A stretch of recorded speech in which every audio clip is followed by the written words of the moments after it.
మాజీ CM Jagan MLA పదవికి రాజీనామా చేసి కడప ఎంపీగా పోటీ చేస్తారని విస్తృత ప్రచారం జరుగుతోంది.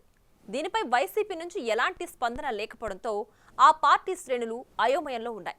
వైసీపీ మౌనం అంగీకారమా లేక ఎప్పట్లాగే ఉదాసీనత అనేది అర్థం కావడం లేదనే చర్చ సాగుతోంది.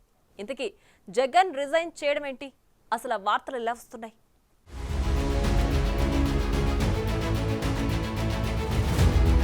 ఏపీలో జగన్ రాజీనామా అంశం హాట్ టాపిక్ గా మారింది. గత ఎన్నికల్లో కేవలం 11 సీట్లకే పరిమితమైన వైసీపీ అధినేత అసెంబ్లీలో ప్రతిపక్ష హోదా కోసం స్పీకర్కు లేఖ రాశారు.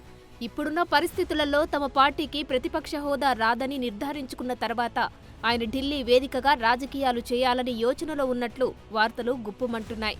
ఈ వార్తలను అటు జగన్ కానీ ఇటు వైసీపీ నేతలు కానీ ఖండించకపోవడం చర్చనీయాంశంగా మారింది.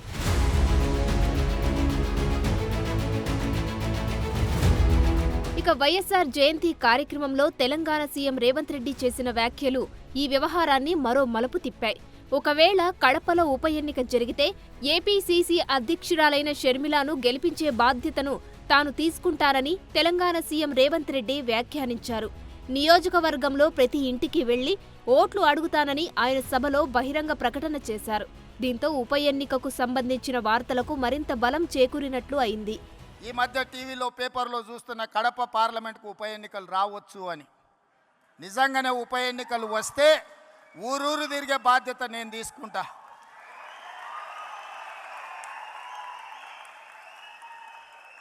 కడప పౌరుషాన్ని ఢిల్లీకు చాటే సందర్భం వస్తే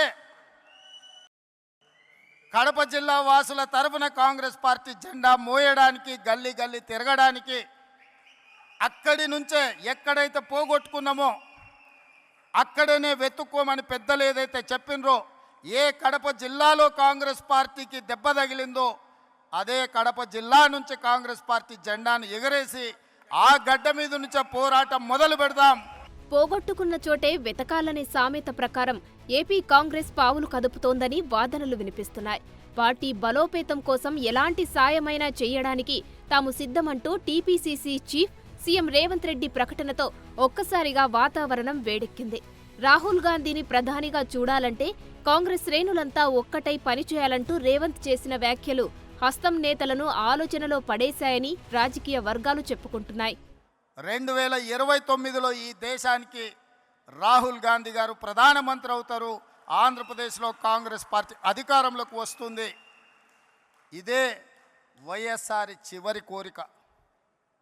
ఈరోజు చాలామంది ఆయన పేరు మీద అన్ని రకాల లబ్ధి పొందినారు. కుటుంబ సభ్యులుగా వారసత్వం రాదు. ఆశయాలను మోసినప్పుడే వారసత్వం వస్తుంది. ఆశయాలను మోసే వాళ్ళనే వారసులుగా ఈరోజు మనం గుర్తించాలి, గౌరవించాలి. వైఎస్ఆర్ ఆశయం ఈ దేశంలో కాంగ్రెస్ బలంగా ఉండాలి. బడుగు బలైన దళిత గిరిజన మైనారిటీ మహిళల్ని ఆదుకోవాలి, హక్కున చేర్చుకోవాలి అనే ఆలోచనతో రాహుల్ గాంధీ గారు ప్రధానమంత్రి కావాలన్నదే వైఎస్ఆర్ గారి ఆలోచన. ఇప్పటికైనా జగన్ రాజీనామాపై వైసీపీ మౌనం వీడాలి. లేదంటే వైసీపీ నాయకులు కార్యకర్తల్లో గందరగోళానికి ఆ పార్టీనే కారణమవుతుందని రాజకీయ విశ్లేషకులు అభిప్రాయం వ్యక్తం చేస్తున్నారు. ప్రత్యర్థుల మైండ్ గేమ్కు వైసీపీ మౌనం అగ్గికి ఆజ్యం పోసినట్టు అవుతుందని అంటున్నారు. జగన్ రాజీనామా ప్రచారంపై ఇప్పటికైనా వైసీపీ పెద్దలు స్పష్టత ఇవ్వాల్సిన అవసరం ఉందని చెబుతున్నారు.